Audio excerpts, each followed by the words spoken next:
Hello, everybody. My name is Lush Eisner, and welcome to the Canadian Money Talk, the channel about Canadian investing and personal finance. Please like and subscribe. I record 2 videos per week, so make sure you ring the notification bell to get notified each time one comes out.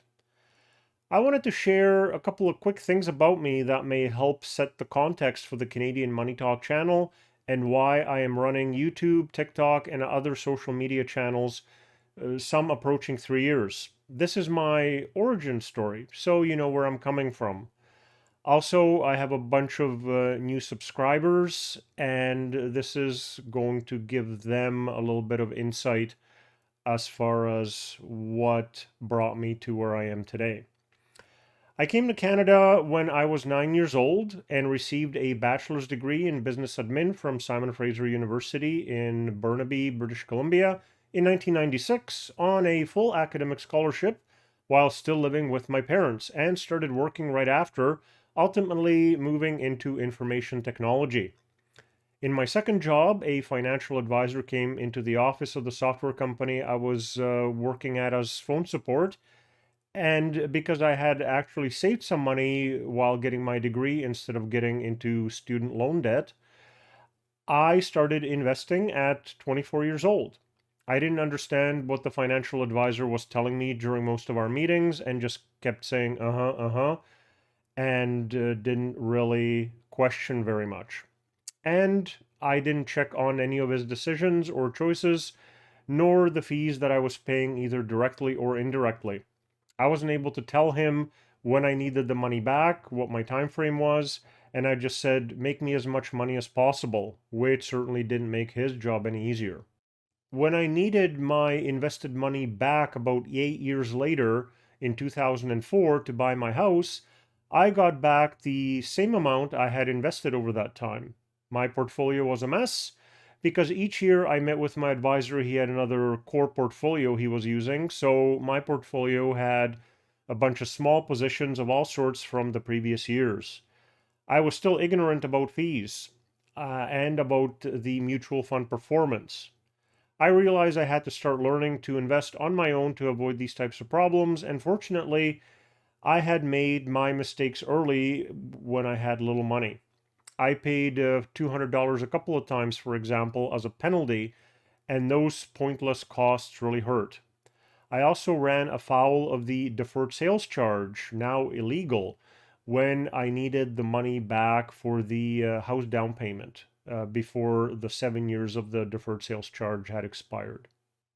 I started to learn about investing by reading Wealthy Barber, Millionaire Next Door, and a book from Morningstar I found randomly in the library about its rating system for stocks and mutual funds. I kept learning, kept using financial advisors, but the relationship turned more into a partnership where advisors pitched me suggestions which I then researched and approved or declined. In 2005 to 2007, I worked at a management job, climbing the corporate ladder in IT, but the fit was bad, my manager and I didn't see eye to eye, and I was working weekends consistently with no end in sight. I should have quit the job a lot earlier, but it had a short commute. But the job made me start thinking about financial independence and early retirement, FI and FIRE. Learning about investing was a means to an end, and I was very motivated. I started to think if I got $1 million in investments that just kicked off 5% in cash flow each year, I could live on that, since I was making 70K at the time. I didn't know that this was FI or FIRE. I just knew I had to get out. I considered changing careers, but didn't want to start over in another industry. I should have changed jobs, which I did eventually.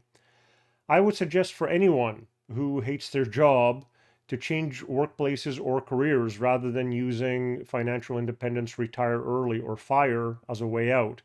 We all need something to do with the rest of our lives.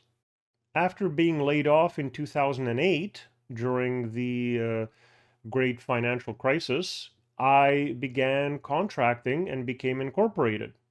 The large earnings as a contractor in IT and low taxes allowed me to accumulate assets quickly. In 2009, I also began buying properties in the US following their fall, buying one per year until I had four of them.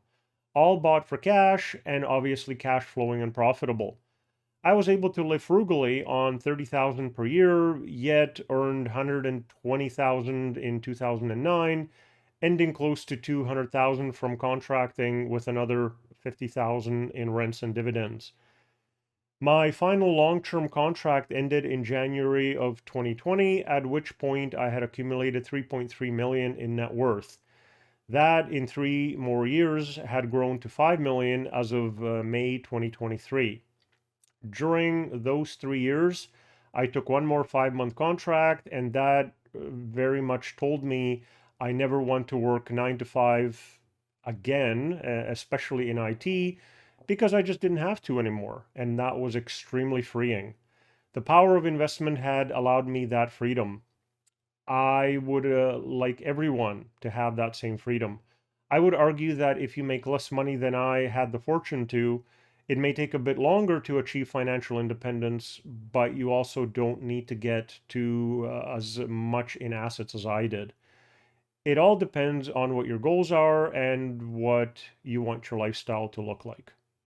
To summarize, I have been an investor for 20 plus years in mutual funds first, then got into individual stocks, long-term buy and hold rental real estate in the US, private equity, and I participated in 2 real estate flips in Canada with a partner, one of which involved subdividing a property.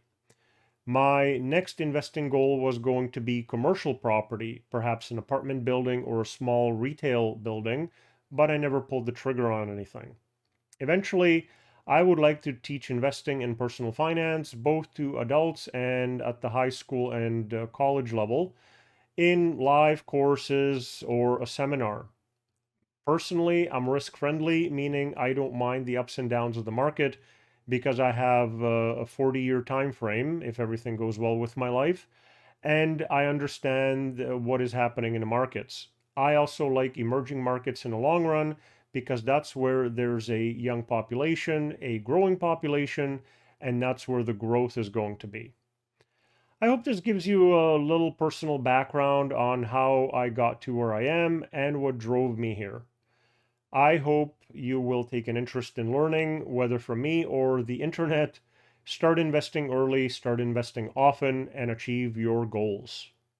If you have any requests on what you'd like me to cover in future videos, please put that into the comment section. If you'd like to get in touch, please reach out on any of these social media channels, and may you have a profitable day.